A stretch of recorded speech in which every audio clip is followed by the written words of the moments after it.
Hey everyone, how's it going? It's Nick here at Montgomery Financial with your Money Matters Minute. Today, I want to discuss a topic that is extremely important to understand when it comes to your portfolio and your investment strategy, and that topic is rebalancing. So what exactly is rebalancing?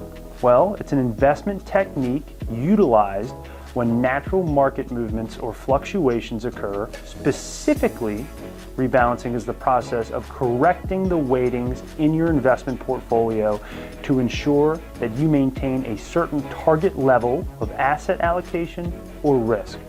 For example, let's say that your portfolio is invested in a 50-50 model or 50% equities, 50% fixed income.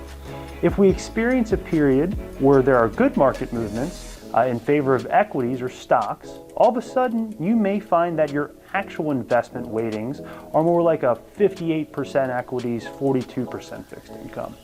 That is when it would be a good time to take a look at your portfolio and rebalance. And to physically rebalance your portfolio, the process is pretty simple. Sell the portion of the portfolio that went up in value, in this case the equities, and you buy more of what went down, in this case the fixed income. It's the exact same process when we have a market downturn, just the other way around. And you may be thinking to yourself, wait a minute, Nick, you want us to buy equities when they're low, when the market's low? Exactly, we buy low and we sell high. So now that we have a basic understanding of the what, let's discuss why rebalancing is important. And really, it comes down to the investment philosophy that you have.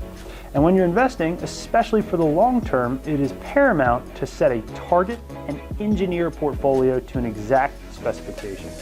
If we ignore the market fluctuations over the long term, you could end up in a portfolio that is significantly different than what you had originally intended it to be. This can be harmful from both a performance aspect as well as from a mental perspective. And what do I mean by mental? This is really a case for, let's just say you're risk averse and you originally invest in a portfolio that's, pretty moderate, and you ignore the market fluctuations and you never rebalance. Especially with the bull markets that we've had over the past couple of years, you could have found yourself in a portfolio heavily weighted in equities. And then what happens if we have a significant market downturn or a market dip? It could destroy your peace of mind. Now, let's discuss when to rebalance. And really there are a few different schools of thought when it comes to this.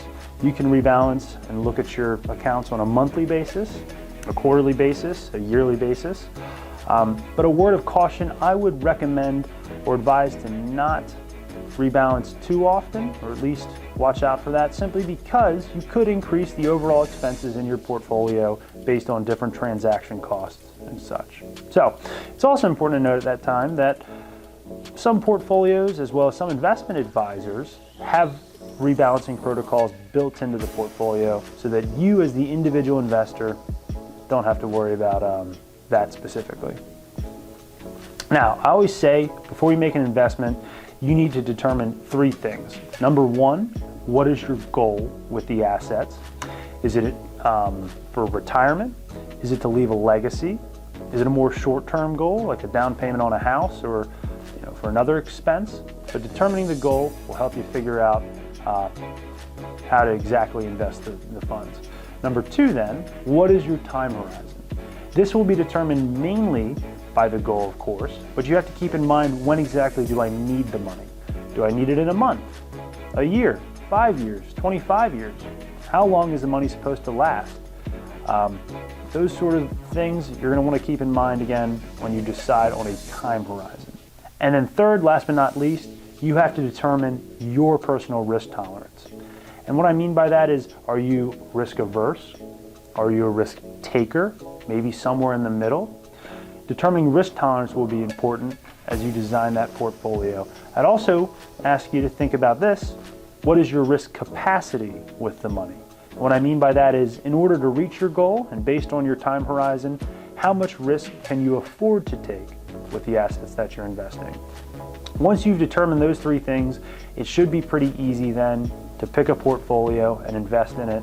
And then once you take rebalancing and add that into the mix as a strategy, you will be on your way to reaching your goals. Anyways, this was your Money Matters Minute with Nick Craven. I'm with Montgomery Financial, and thank you for tuning in.